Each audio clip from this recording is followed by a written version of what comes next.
भगौडा दुर्गा परसाई कता लुके नेपालकी भारतमा।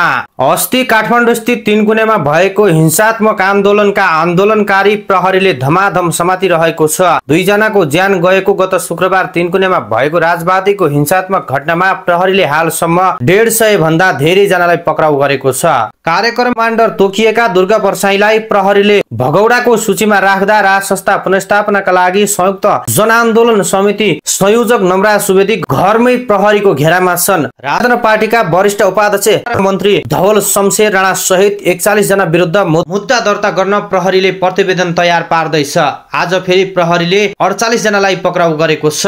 तर उक्त दिन भिडलाई उक्साउन मुख्य भूमिका खेलेका नायके एवं जन कमान्डर भनिएका परसाई अझै बेपत्ता छन्। प्रहरी स्रोत भन्छ उनी भारत पुगेको भन्ने लागेको छ। त्यसो त परसाईले अस्ति सचिवालय मार्फत आफू कतै नभाग्ने र काठमाडौँकै एक मन्दिरमा लुकेर बसिरहेको भिडियो सार्वजनिक गरेका थिए। हिजो जारी अर्को सन्देशमा नेपालमै लुक्ने ठाउँ भेटेको र भावी रणनीति तयार गरिरहेको बताए। शिकार गर्नुभन्दा पहिला सिंह पनि एक कदम पछि हट्छ अनि पुनः आक्रमण गर्छ।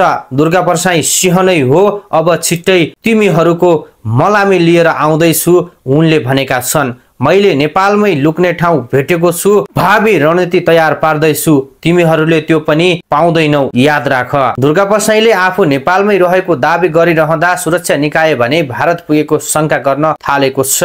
परसाईले फेसबुक मार्फत नेपालमै रहेको दावी सहित धम्कीपूर्ण सन्देश दिइरहँदा प्रहरीले उनको सचिवालयलाई पनि निगरानीमा राखेको छ।